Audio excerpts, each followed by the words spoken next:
किया 2024 का शंखनाद। पूर्णिया में अमित शाह ने लालू नीतीश पर बोला हमला। नीतीश कुमार पीएम बनने के लिए राजद और कांग्रेस की गोद में जाकर बैठे हैं। पूर्णिया में गृह मंत्री अमित शाह का नीतीश कुमार पर निशाना। कभी प्रधानमंत्री नहीं बनेंगे नीतीश कुमार।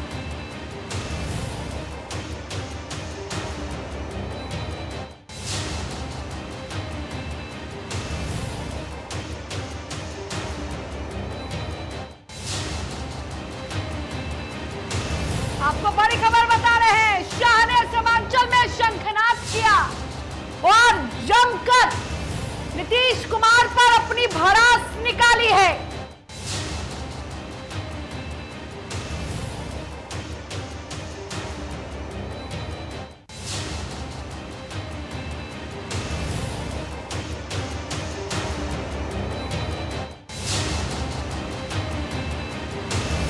तो बड़ी खबर हम आपको बता रहे हैं, जहां अमित शाह ने नीतीश कुमार पर लालू यादव पर हमला बोला है। कहा कि जिसने बिहार को बर्बाद किया, नीतीश कुमार पीएम बनने की आस में, पीएम बनने के लालच में फिर से उन्हीं के गोद में जा बैठे हैं। तो आपको बड़ी खबर बता रहे हैं, अमित शाह ने जमकर हमला बोला है। एक नहीं, दो नहीं, कई बार नीतीश कुमार और लालू यादव को अपने संबोधन में, अपने भाषण में घेरा है।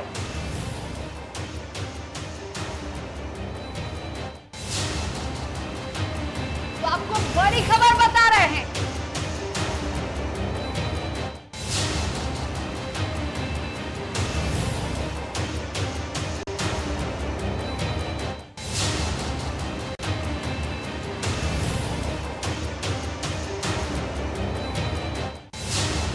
बड़ी खबर आपको बता रहे हैं, नीतीश कुमार को धोखेबाज कहा है अमित शाह ने।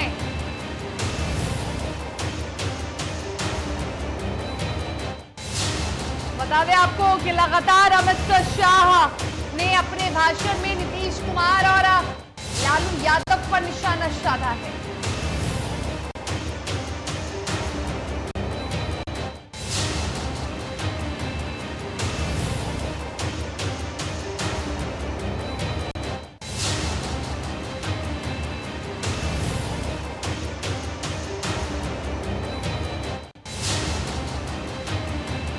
बड़ी खबर आपको बता रहे हैं, पूर्णिया में अमित शाह ने लालू नीतीश पर हमला बोला है। बिहार ने सीमांचल, मिशन सीमांचल अमित शाह का, और ऐसा दौरे को और ज्यादा खास बनाने की कोशिश में, कवायद में जुटे हैं अमित शाह।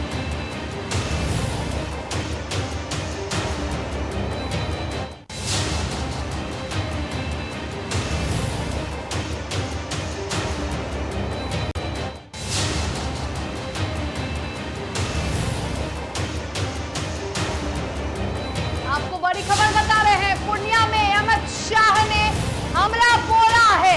नीतीश कुमार को धोखेबाज कहा है। उन्होंने कहा है कि वो राजनीति ही ऐसी करते हैं। उन्होंने जब से राजनीति शुरू किया है, तब से वो कितने लोगों को धोखा दे चुके हैं।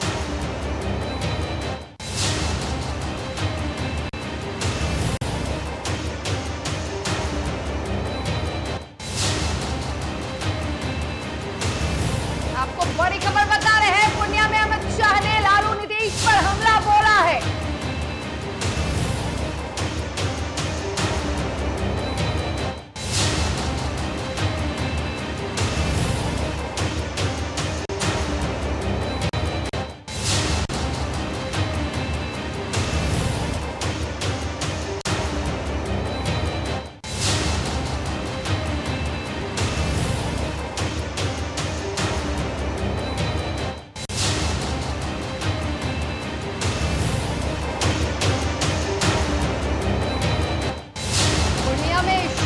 शंखनाद कर दिया है। मिशन 2024 का कहा है कि 2024 में सीमांचल के तमाम इलाकों में हमारे सांसद होंगे, 2025 में बीजेपी के पूर्ण बहुमत की सरकार बनेगी।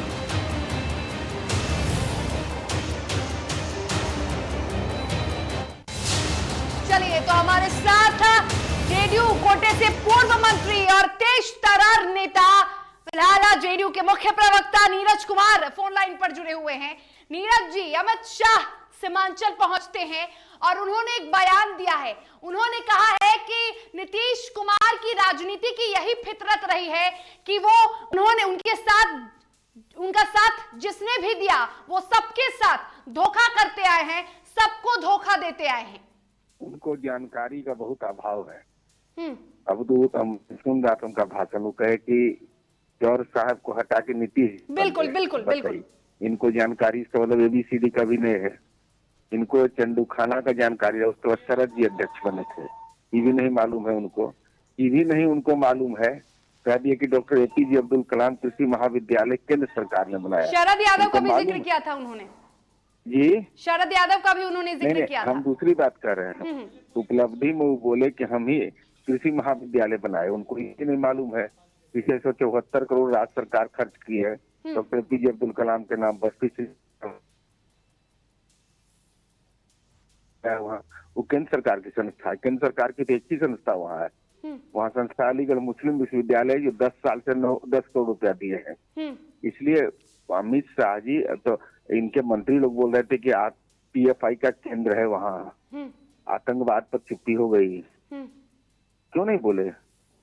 बिहार को जलील कर रहे थे और ये इतना याद था उनको होते ही बताते ना। और कह रहे पैकेज दिए हैं, अरे 1,18,000 करोड़ का तो आपका पहले ही का है बकाया, रीपैकेजिंग किए थे।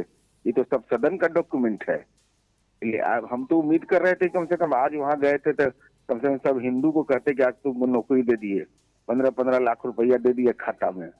कुछ तो करके, कुछ तो नया चीज तो किए नहीं। कुछ तो ये केवल नकारात्मक एजेंडा को सेट कर रहे थे। अरे अपनी उपलब्धि भी तो बताना चाहिए आदमी को।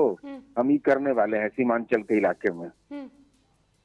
लेकिन धार्मिक उन्माद फैलाने की जो इनकी तैयारी थी, हम लोग पहले ही से इतना माहौल बना दिए थे, इनके कलेजा में दम नहीं हुआ बोलने का। सुशील मोदी ने एक बार फिर से PFI को बैन करने की मांग की है बड़े मंच से। उन्होंने कहा है कि किसको कह रहे हैं सुशील मोदी जी?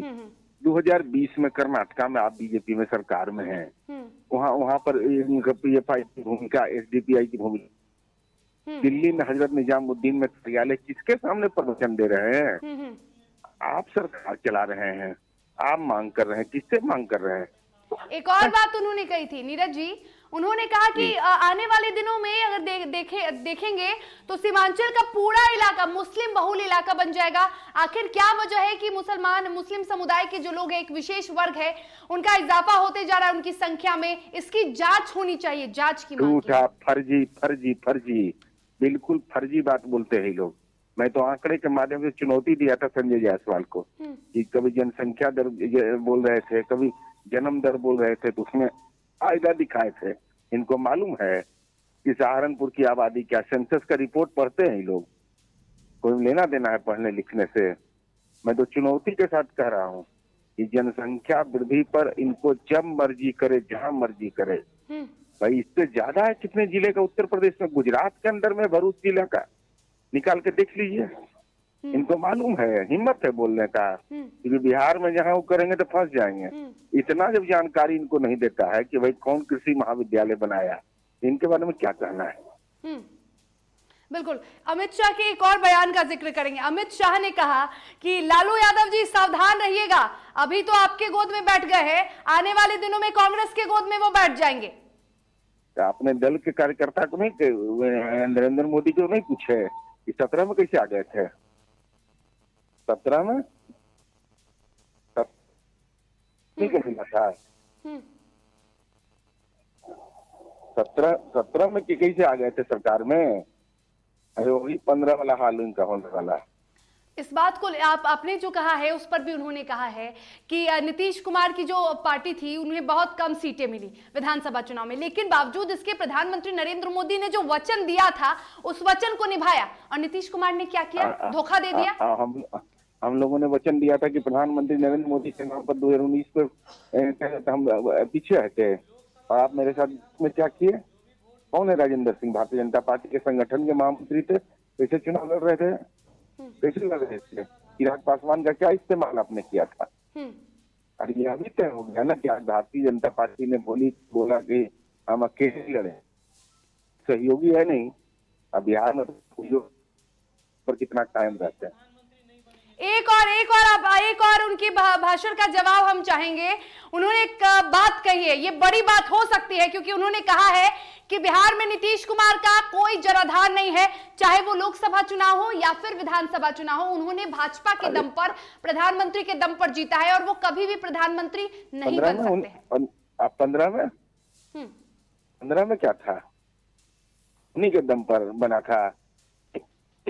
15 में उन्हीं के दम पर। अरे बेदम हो गए नीतीश कुमार जी से। बेदम है, भाजपा बेदम है, परेशान है।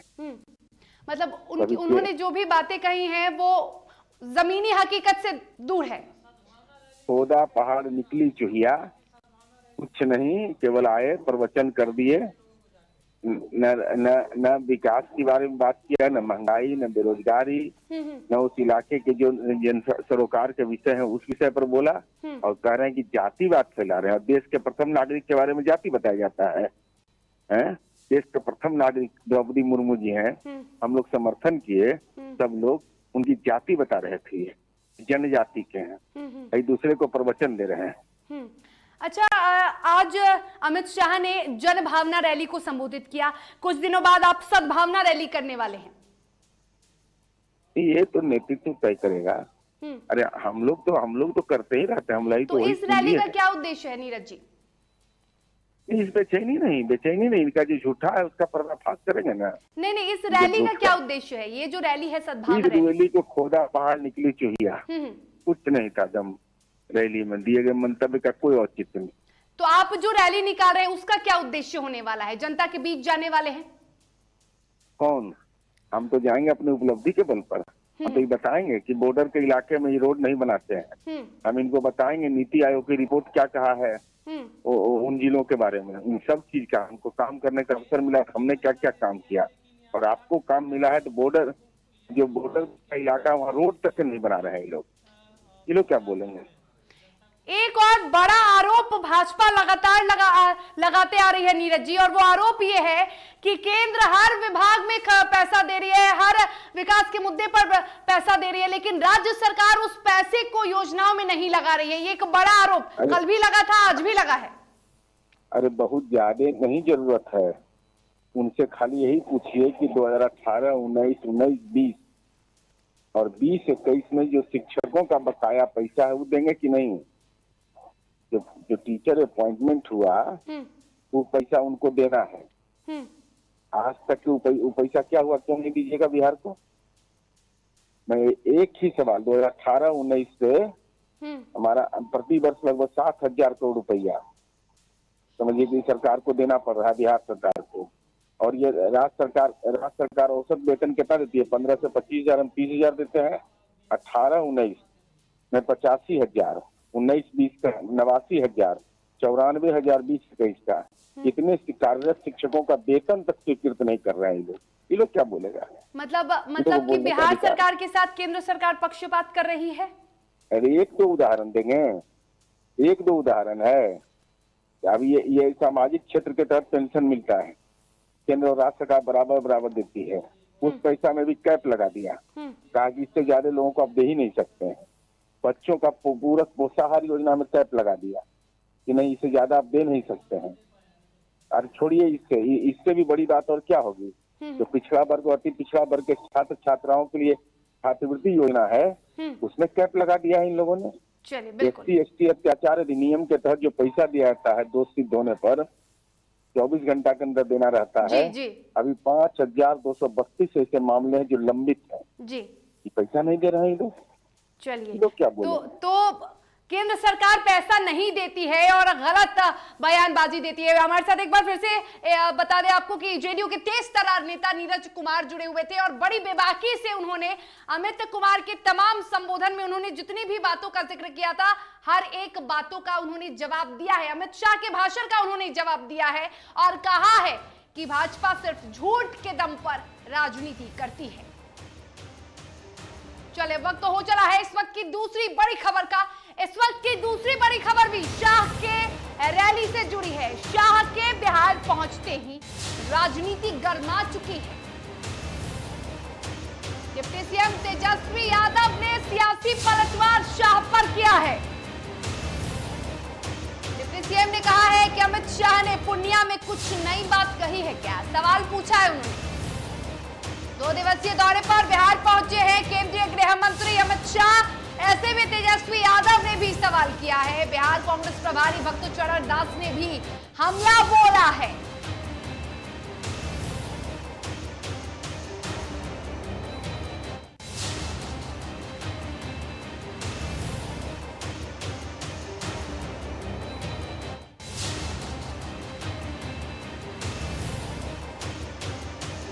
तो डिप्टी सीएम तेजस्वी यादव ने सियासी पलटवार शाह के दौरे पर किया है। शाह के दौरे पर कहा है, सवाल पूछा है कि इसमें क्या नया है, क्या सवाल किया, क्या जनता के लिए उन्होंने किया है।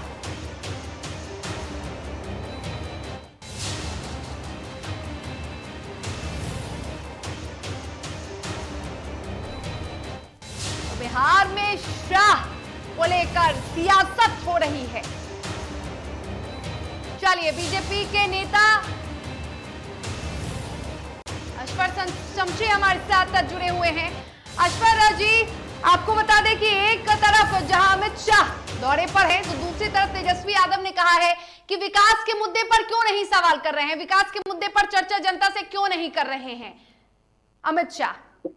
देखिए, तेजस्वी जी के पेट में दर्द हो रही है। पेट में इसलिए दर्द हो रही है तो चाहे वो तेजस्वी जी हो या माननीय मुख्यमंत्री जी हो, ये लोग हवा क्रिएट किए हुए थे कि क्यों सीमांचल पे बीजेपी की मीटिंग हो रही है और अमित शाह जी आ रहे हैं, और किस बेचैनी भी अपना सम्मेलन करने का इरादा किया।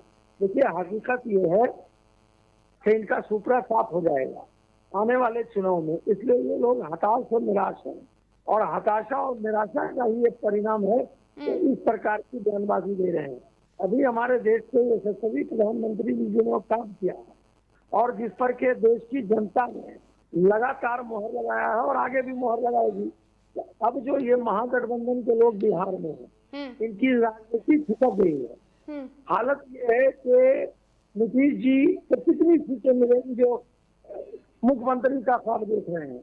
अगर उनको 10 सीट मिलेगी संख्या बल के आधार पर तो 2 सीट वो जीते हैं। तो केवल बोलने से नहीं ना होगा। जो लोग फिर जाके मिल रहे हैं, कौन इनको मुख्यमंत्री मान रहा है, किसने इनके बारे में बोल दिया, कांग्रेस पार्टी का क्या सुपरविजन है। तो कुल मिलाकर के इनको, इन लोगों को, महागठबंधन को भारतीय जनता पार्टी का फोबिया है और उसी फोबिया से ग्रसित है। इतनी बड़ी रैली हुई, इतनी बड़े कार्यकर्ता जीते, पूरे सीमांचल के वहां के लोग जो कार्यकर्ता, और उन्होंने देखा कि किस प्रकार। लेकिन जेडीयू कह रही है कि बहुत बड़ा कार्यक्रम किया, बहुत बड़ी रैली की, जनता के मुद्दों पर बात क्यों नहीं किया उन्होंने बिहार को विशेष पैकेज देने पर बात क्यों नहीं किया, उन्होंने जो रोजगार की समस्या है उसको लेकर बात क्यों नहीं किया। देखिए, ये समझने की जरूरत है।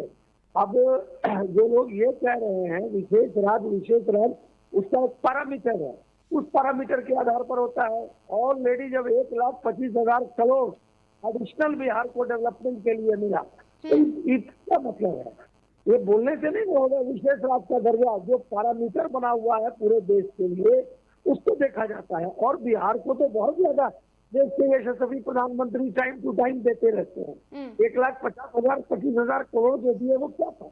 तो कहने का मतलब है, मैं कह रहा हूँ कि इनकी जमीनें खिसक रही हैं, और जो ये लोग वोट बैंक की राजनीति कर रहे थे सीमांचल पे, इनकी वोट बैंक की राजनीति की हवा निकल रही है। क्योंकि अब लोग डेवलपमेंट और विकास को देख रहे हैं, और डेवलपमेंट और विकास को देख रहे हैं, इसलिए ये लोग बेचैन आत्मा की तरह परेशान है। और यही परेशानी का सबब है कि रैली के पहले भी ये लोग उल्टी पुल्टी बात बोल रहे थे, कह रहे थे कि भाई सांप्रदायिकता भड़काएंगे। लेकिन जब उन्होंने सुना नीतीश जी ने क्या किया, नीतीश जी ने जिस तरह से बिहार के अंदर जनादेश का अपमान किया, और इनका तो ये तो हैबिचुअल है। हैबिचुअल इसलिए है कि कभी बीजेपी के साथ रहे, तो कभी राष्ट्रीय जनता दल के साथ रहे। उसने कहा था इनको कि इनके पेट में दांत है, इसने कहा था। लेकिन नीतीश कुमार तो ये भी कहते हैं कि भाजपा ने अपना एक एजेंट उनके पार्टी में रखा था जो उनकी पार्टी को खत्म कर देना चाहती थी और इसी वजह से उन्होंने ये कदम उठाया, वरना कभी वो ऐसा सोचते भी नहीं थे। नहीं, ये बताइए कि उनके जो तत्कालीन राष्ट्रीय अध्यक्ष थे जॉर्ज फर्नांडिस साहब, उनके साथ उन्होंने क्या किया, और जो इनके राष्ट्रीय अध्यक्ष थे उनके साथ इन्होंने क्या किया, शरद यादव जी के साथ इन्होंने क्या किया। तो ये फेसलेस बात करना, देखिए नीतीश जी हताश और निराश है, और हताशा और निराशा का ये परिणाम है कि ये दूसरे की बात कर रहे हैं। सवाल ये पैदा होता है कि उनके अंदर, जब वो बिहार के अंदर उन्होंने एक दलित को मुख्यमंत्री बनाया, उससे डाइजेस्ट नहीं कर सके, जॉर्ज साहब को किस तरह दलील करके निकाला, या उनकी पार्टी के और लोग जो राष्ट्रीय अध्यक्ष बने थे किस प्रकार से उन्होंने दलील किया। तो ये बोलने की बात है, आने वाले वक्त में बिहार की जनता उनको सबक सिखाएगी। चलिए, तमाम बातचीत के लिए बहुत बहुत शुक्रिया असफर जी। तो बिहार की जनता नीतीश कुमार को सबक सिखाने वाली है। ये असफर शमसी हमारे साथ जुड़े हुए थे, खास बातचीत उन्होंने की बीजेपी के नेता हमारे साथ। चलिए, अब शाह के दौरे को लेकर एक तीसरी बड़ी खबर आपको बता देते हैं। बड़ी खबर, नेता प्रतिपक्ष, माफ कीजिएगा, डिप्टी सीएम तेजस्वी यादव ने बीजेपी पर करारा हमला बोला है। 2014 में पीएम के पूर्णिया रैली को याद दिलाया है, जो भाषण उन्होंने दिया था वो याद दिलाया। विशेष राज्य का दर्जा, विशेष पैकेज और विशेष ध्यान की बात उन्होंने कही है। उन्होंने कहा जब डबल इंजन की सरकार थी तो क्यों नहीं दिया बिहार को विशेष राज्य का दर्जा। डिप्टी सीएम तेजस्वी यादव का बीजेपी पर करारा हमला। 2014 में पीएम के पूर्णिया रैली में दिए गए भाषण को कराया याद। विशेष राज्य का दर्जा, विशेष पैकेज और विशेष ध्यान को लेकर पूछा सवाल। ये वही बातें हैं जो प्रधानमंत्री नरेंद्र मोदी ने 2014 के रैली में कही थी। उस बात को याद दिलाया है। क्या हुआ आपके वादों का, दावों का, जो आपने चुनावी रैली के दौरान किया था।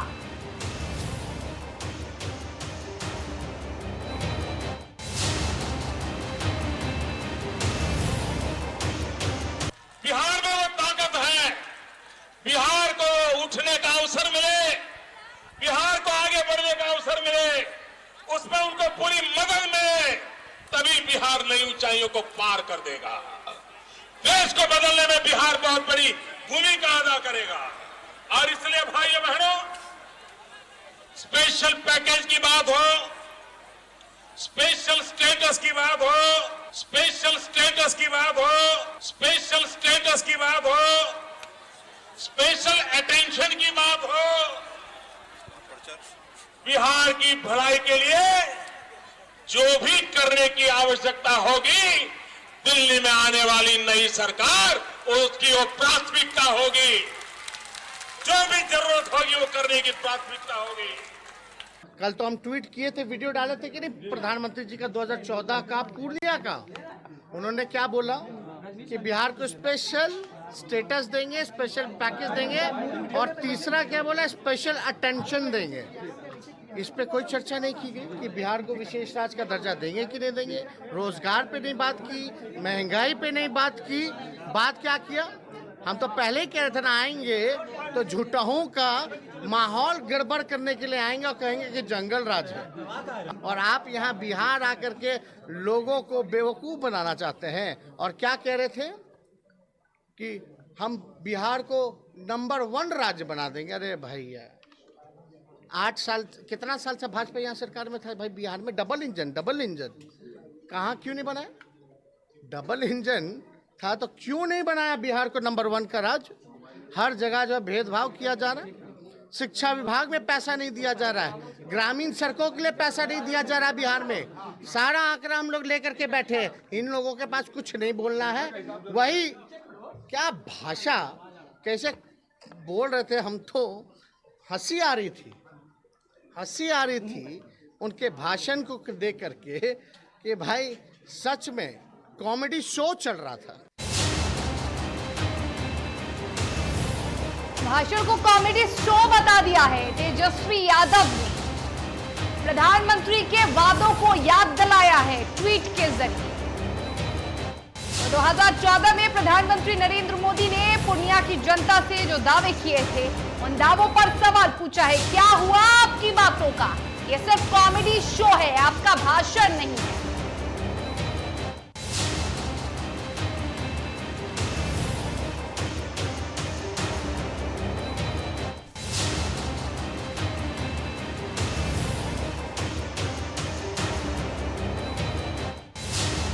चलिए, शाह के दौरे पर सियासत, और ये सियासत तब तक चलने वाली है जब तक शाह बिहार में रहने वाले हैं, यानी कि 2 दिनों तक। सीमांचल मिशन का आगाज हो चला है। अमित शाह ने तो कर दिया है, लेकिन अभी जेडीयू की बारी भी है। अमित शाह के दौरे के बाद जेडीयू की सद्भावना रैली होगी। जन भावना के बाद सद्भावना रैली। किस रैली का कितना असर सीमांचल की जनता पर पड़ेगा, ये तो 2024 का चुनाव ही बताएगा। लेकिन फिलहाल इसी के साथ बड़ी खबरों के सफर में हमें दे इजाजत। देखते रहें जीटीवी भारत। नमस्कार।